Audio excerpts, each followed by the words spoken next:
Pattern नहीं है, कोई पैटर्न फॉलो नहीं किया, जो नंबर आया है ऐसे रैंडमली लिख दिया गया है, तो इसको हम क्या बोलेंगे, सीक्वेंसेस बोल देंगे, ठीक है। एंड सीरीज, सीरीज क्या होगी, जब ये जो रैंडमली लिस्टेड नंबर है इनको समेशन साइन के साथ हम लिख देंगे तो ये क्या हो जाएगा, सीरीज।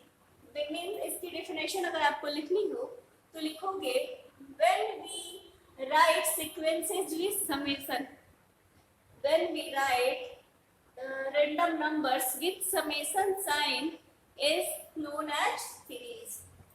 जैसे लिख लो, लिख दे रही मैं, when we write random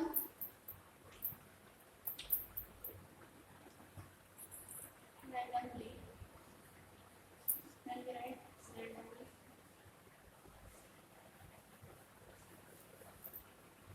random numbers with summation sign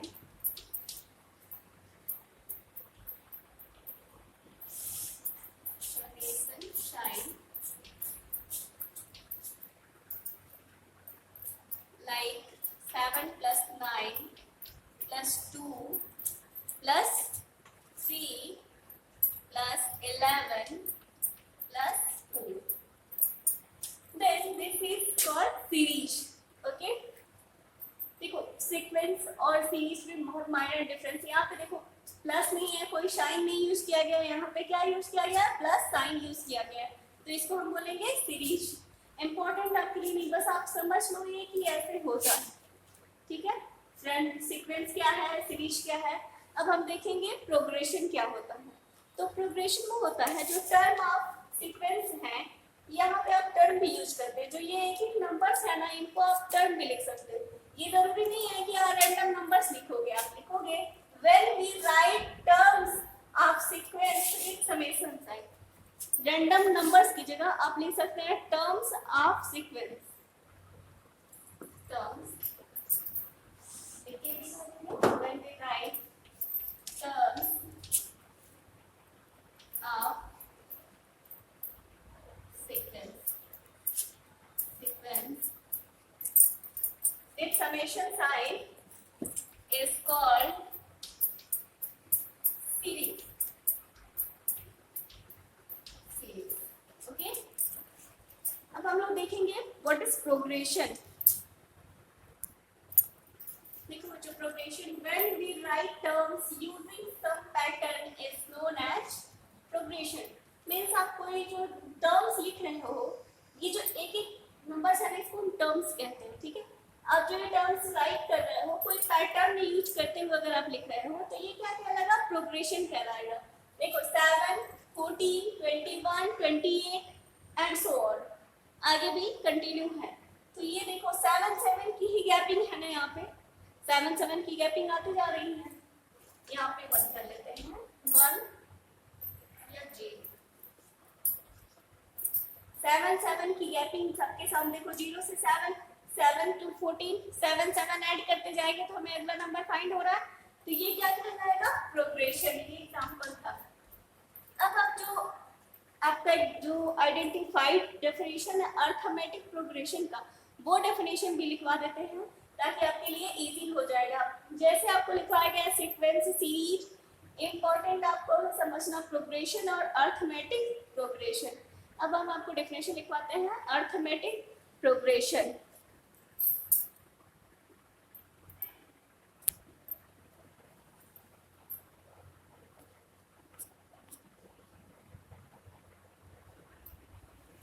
देखो बच्चों, अर्थमेटिक प्रोग्रेशन की डेफिनेशन है an AP is the list of numbers in which each term is obtained by adding a fixed number to preceding term except the first term। इसको पहले अच्छे से समझो। AP arithmetic progression का ही short form है। And AP is the list of number. AP जो list of numbers है, इसमें क्या हो रहा, जो नेक्स्ट टर्म आपको ऑब्टेंड करना है, जैसे 1 से 2 ऑब्टेंड करना है, तो 1 में आप एक फिक्स्ड नंबर ऐड करोगे तो आपको नेक्स्ट नंबर फाइंड हो जाएगा। 1 में 1 ऐड किया तो 2 मिला, 2 में 1 ऐड किया तो 3 मिला, फिर 3 में 1 ऐड किया तो 4 मिला। मीन्स एक फिक्स नंबर आप ऐड करते जा रहे हो नेक्स्ट नंबर फाइंड करने के लिए, केवल फर्स्ट नंबर को छोड़ के, ठीक है। वही चीज लिखा गया है, an A P is the list of numbers in which each term is obtained by adding a fixed number to preceding term. Preceding में नेक्स्ट वाली टर्म की बात हो रही है, preceding term except the first term. Example 1 2 3 4 5 dash dash कर दिया मैंने। और जो ये फिक्स नंबर है जो आप ऐड करते जा रहे हो, ये फिक्स नंबर क्या कहलाता है? The fix number is called common difference of AP. इस एपी का कॉमन डिफरेंस है, और ये पॉजिटिव भी हो सकता है, पॉजिटिव भी होगा और निगेटिव भी हो सकता है और जीरो भी हो सकता है। इसमें कोई कंपल्सरी नहीं है कि जीरो नहीं हो सकता है, सेम वही रह सकता है, ठीक है। ये it can be positive, zero और नेगेटिव, एंड नेगेटिव कर दिया है यहाँ पे, अप और करेंगे और नेगेटिव, या तो पॉजिटिव होगा या तो जीरो होगा या तो नेगेटिव, कोई एक ही होगा, तीनों नहीं हो सकता है एक साथ। तो आपकी ये हो गई अरिथमेटिक प्रोग्रेशन की डेफिनेशन हो गई, कॉमन डिफरेंस की बात हो गई, जो ये हमेशा फर्स्ट टर्म को ही हम फर्स्ट, यहाँ पे फर्स्ट नंबर को ही हम फर्स्ट टर्म भी कहते हैं, ठीक है। अब हम देखेंगे general form of AP. General form of AP क्या होता है उसके बारे में हम लोग डिस्कस करेंगे। देखो general form of an AP, in an AP where a is the first term and d small d is the common difference, then the general form of an AP will be a plus d, will be करेंगे आप, लिखेंगे will be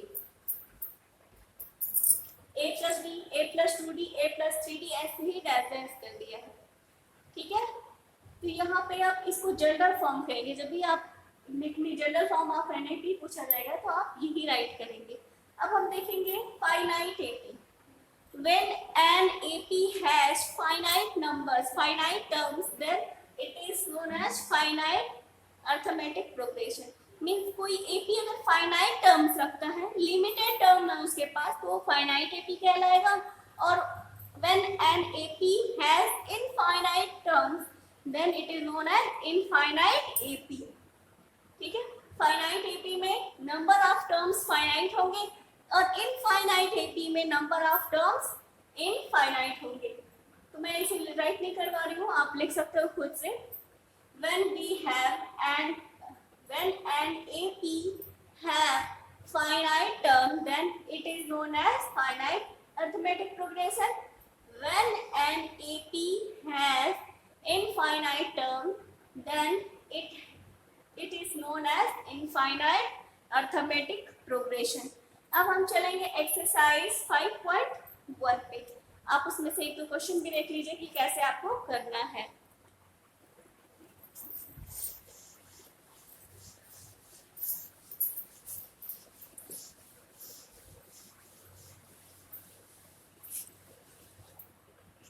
exercise 5.1 question number first में आपकी given है, कुछ words problem की तरह से दिए हुए हैं।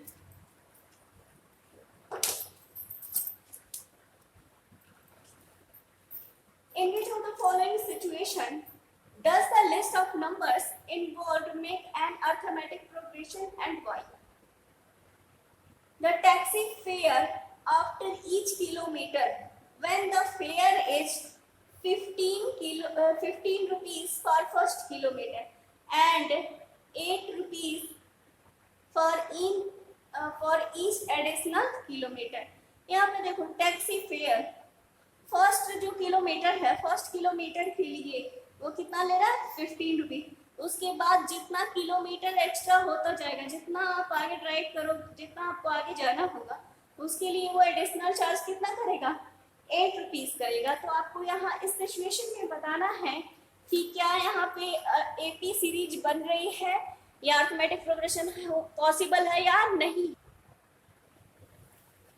देखो यहाँ पे जो आपको दे रहा है, तो आप इसको कैसे लिख के समझोगे। जैसे सपोज करो फर्स्ट किलोमीटर के लिए 15 लगा, उसके बाद मैंने फर्स्ट किलोमीटर चला तो 50 लगा, इसके बाद 8 रुपीज रुपीज चार्ज कर रहा है एडिशनल, तो अगर हमें इसके आगे और 1 किलोमीटर ड्राइव करना हो तो 15 तो लगेगा ही, साथ में एडिशनल चार्ज 8 रुपीज, तो 15 प्लस 8 23।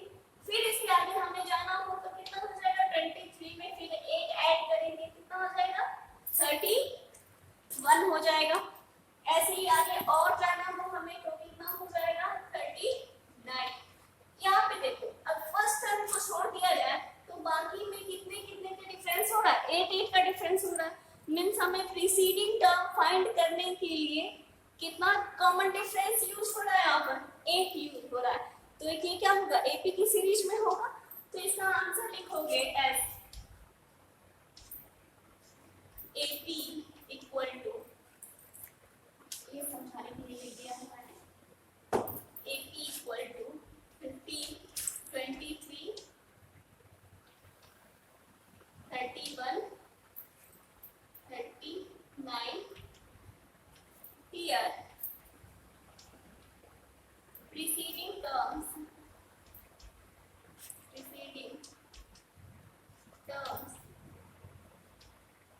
obtained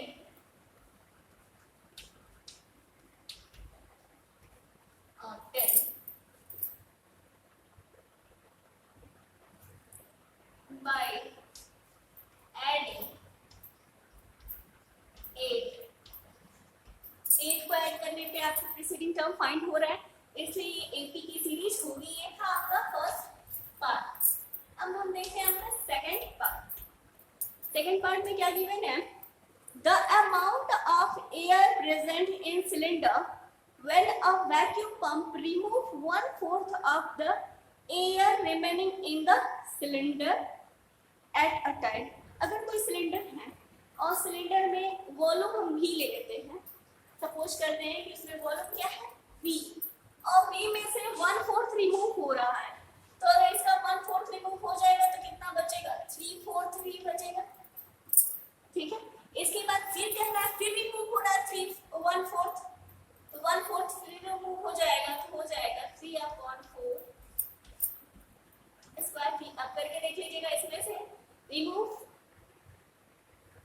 दे रहा है यहाँ पे, देखो the amount of air present in a cylinder when a vacuum pump removes 1/4 of the air remaining, यानी कि पहले इसमें से 1/4 निकला, फिर इसमें से 1/4, ऐसे करते जाएंगे आगे, ऐसे ही आपका नंबर आ जाएगा। तो ये कोई एपी की सीरीज नहीं है, ठीक है, यहाँ पे स्क्वायर के फॉर्म में आ जा रहा है, इससे यहाँ का आंसर क्या होगा, no, answer will be no. ठीक है, अब आप देखेंगे third part, the cost of digging a well after every metre of digging when it cost 150 for the first meter and rise by 50 for each subsequent meter। मतलब अगर first metre वो अगर digging कर रहा है, खुदाई कर रहा है, तो कितना चार्ज ले रहा है, 150। इसके बाद वो कितना चार्ज करता जा रहा है, एडिशनल 50, यानी कि पहले के लिए 150, फिर 50 ऐड किया 200, फिर 250, ऐसे करते जाएंगे। आइए इसको हम देखेंगे यहाँ भी एक सीरीज बन रही है या नहीं।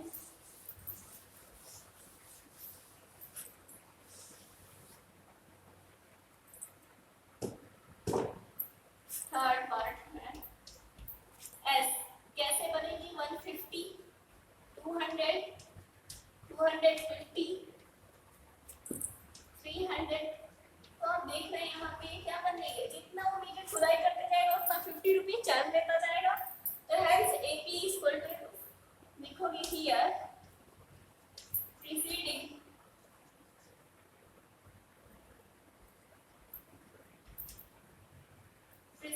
term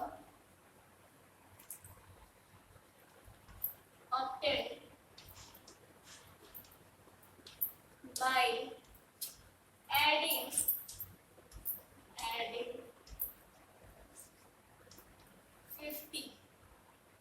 50 जब हम ऐड कर रहे हैं तो हमें ये फाइंड हो रहा है।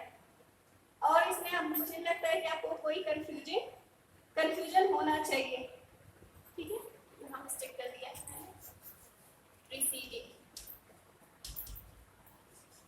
preceding term obtained by adding 50। अब फोर्थ देखिए, इस इसका फोर्थ पार्ट क्या है?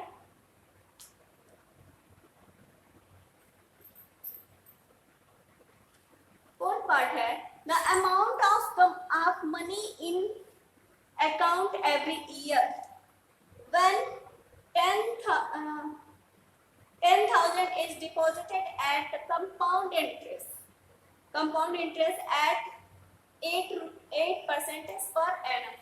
तो इसका देखो, इसका इक्वेशन आपका ऐसे बनेगा, अमाउंट इक्वल टू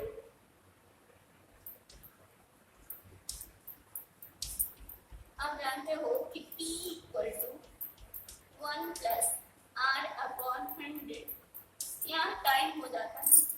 अब वो कह रहा है कि पर ईयर की बात होती जा रही है, तो पहले फर्स्ट ईयर के लिए वो कितना बनेगा 10,000, अमाउंट कितना हो जाएगा फर्स्ट ईयर के लिए 1 प्लस 8 अपॉन 100, और फिर दूसरे ईयर के लिए कितना हो जाएगा 10,000 1 प्लस n अपॉन 100 स्क्वायर हो जाएगा। फिर थर्ड के लिए करोगे तो क्यूब हो जाएगा। तो यहाँ पे देखो ये एपी की सीरीज नहीं है, यहाँ पे स्क्वायर नहीं है, यहाँ पे स्क्वायर फिर अगला क्यूब होता जा रहा है। तो यहाँ आंसर लिखोगे क्या? No, it is not an AP. ठीक है, ये आपका एपी नहीं होगा। अब हम देखेंगे second question, right first 4 term of an AP when first term A and common difference D are given. A दिया है और D दिया है। तो देखो क्वेश्चन नंबर सेकंड का एक पार्ट मैं आपको समझा देती हूँ।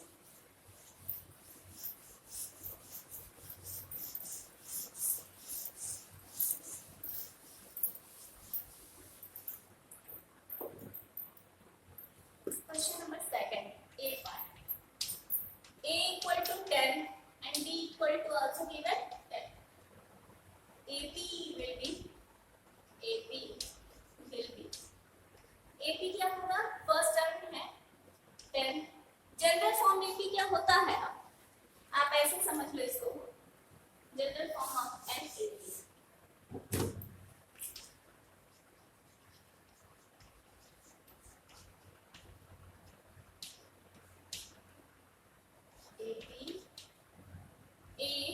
A plus B, A plus 2D, A plus 3D, ये तो होता है।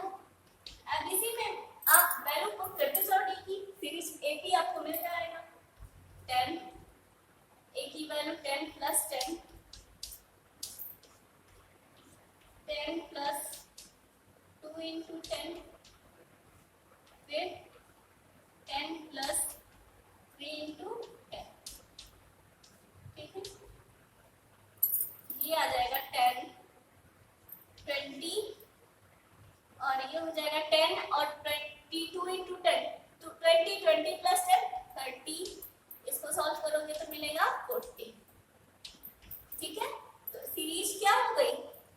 AP equal to 10, 20, 30, 40। ठीक है, तो आप ऐसे लिखोगे क्वेश्चन सारा।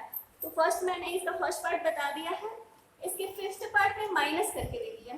तो कुछ नहीं है, ऐसे ए और डी की वैल्यू पुट करना और सॉल्व करके आप ऐसे कर सकते हो। तो फर्स्ट सेकंड आप कर लेंगे। अब हम देखेंगे थर्ड वाला क्वेश्चन है, for the following AP write the first term and common difference. Common difference find करने के लिए आप लोग बता दें, common difference D equal to होता है एक formula,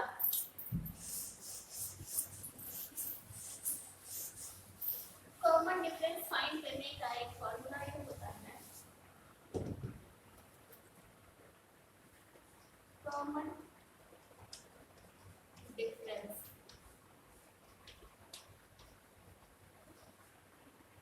D equal to T2 minus T1 equal to T3 minus T2। ये जो है T टर्म को डिनोट करता है और T2 का मतलब सेकंड टर्म, T1 का मतलब फर्स्ट टर्म, T3 का मतलब थर्ड टर्म। ठीक है, तो अगर हमें कॉमन डिफरेंस फाइंड करना हो, ऐसे क्वेश्चन नंबर 3 का फर्स्ट वाला पार्ट देखेंगे तो फर्स्ट टर्म क्या है 3, सेकंड टर्म क्या है 1, तो सेकेंड टर्म में से 1 को सेपरेट करेंगे तो क्या आ जाएगा, -2 आ जाएगा। तो यहाँ से आपको T1 अगर D फाइंड करना होगा तो आप क्या करना, T2 माइनस T1 कर लेना, ठीक है। तो इस तरह से आप ये भी फॉर्मूला नोट कर लीजिएगा, मैंने स्टार्टिंग में लिखवाया नहीं था। तो क्वेश्चन नंबर फर्स्ट, सेकेंड और थर्ड ट्राई कीजिएगा। नेक्स्ट हम लोग नेक्स्ट टाइम पे डिस्कस करेंगे। Thank you class.